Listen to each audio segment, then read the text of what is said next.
अस्सलाम वालेकुम, welcome to SF cooking family. कैसे हैं आप सब? उम्मीद है ठीक ठाक होंगे, खैरियत से होंगे, अच्छी सेहत को एंजॉय कर रहे होंगे। जनाब आज हम एसएफ कुकिंग फैमिली पे आपके लिए लेके आए हैं बहुत ही मज़ेदार से दही बल्लों की रेसिपी। फुल्कियों वाले और चने वाले दही बल्ले आज बनाएंगे बहुत ही डिफरेंट स्टाइल में और बहुत ही मज़ेदार होने वाले हैं। तो चलिए शुरू करते हैं, लेकिन उससे पहले अगर मेरे चैनल पर नए हैं तो चैनल को ज़रूर सब्सक्राइब कर दीजिएगा और बेल नोटिफिकेशन को भी ऑन कर दीजिएगा। शुरू करते हैं। यहाँ पे मैंने 1 पाव दही लिया है और उसमें हाफ टी स्पून नमक डालेंगे और 3 टेबल स्पून इसमें चीनी के डालेंगे। चीनी आप अपने टेस्ट के मुताबिक थोड़ी कम ज़्यादा भी कर सकते हैं। मैंने यहाँ पे सारी चीज़ें रेडी करके रखी हुई हैं, सिर्फ हम यहाँ पे असेंबल करेंगे। और जनाब चीनी को इसमें डालेंगे, फिर इसमें डालेंगे हम चाट मसाला 1 टीस्पून, ये भी आप अपने टेस्ट के मुताबिक कम ज़्यादा कर सकते हैं। और 1 टेबल स्पून इसमें ग्रीन चटनी का डालेंगे और 1 टेबल स्पून इमली की चटनी का। इमली की चटनी की रेसिपी भी आपको मेरे चैनल पे मिल जाएगी और ग्रीन चटनी भी मैंने काफ़ी चीज़ों में बना के डाली हुई है, तो वो भी आप देख सकते हैं। पुदीना, धनिया और लहसुन और सब्ज़ मिर्च और नमक डाल के बस इसको हमने पीस लेना होता है। इन सारी चीज़ों को मिक्स कर लेंगे।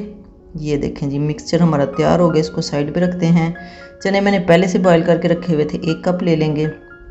और 1 मीडियम साइज़ का आलू जो है तकरीबन 1 कप के करीब बॉईल किया हुआ कटा हुआ, वो भी इसमें डाल देंगे। प्याज डालेंगे 3 टेबल स्पून चॉप किया हुआ। 1 छोटा सा टमाटर लेके बारीक बारीक काट के डाल देंगे और 2-3 सब्ज़ मिर्चें बारीक बारीक काट के डाल देंगे। 1 टेबल स्पून इसमें जाएगा चाट मसाला और हाफ़ टी स्पून नमक। और इन सारी चीज़ों को हम मिक्स कर लेंगे और हम इसमें डालेंगे फुल्कियाँ। फुल्कियाँ जो है इसकी रेसिपी भी आपको मेरे चैनल पे मिल जाएगी।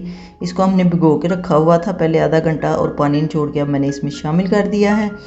इन सारी चीज़ों को मिक्स करके जनाब हमने क्या करना है, इसको डालेंगे जो मिक्सचर हमने दही का बनाया हुआ है। ये देखें जी, अब इसको हल्के हाथों से प्यार से मिक्स कर लें। ये देखें तो दही बल्ले मज़े के हमारे। अब हम इसको थोड़ा सा सजा लेते हैं और सजाने के लिए मैंने इसके ऊपर डालनी है इमली की चटनी और ग्रीन चटनी।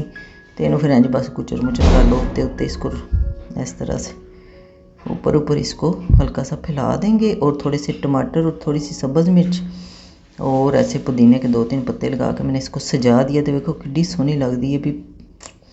ये पड़ी हो इफ्तार की पार्टी में तो कौन इसको नहीं खाएगा, और मज़ा तो इसका क्या ही कहने है। तो इसलिए आपने इसको ज़रूर ट्राई करेगा जी। तो जनाब कैसे लगे आपको हमारे मज़ेदार से फुल्की वाले दही बल्ले? अच्छे लगे हैं तो फ्रेंड्स एंड फैमिली में शेयर करें। फिर मिलेंगे किसी नई मज़ेदार और सुपर यमी रेसिपी के साथ। Stay positive, stay healthy. अल्लाह हाफिज़।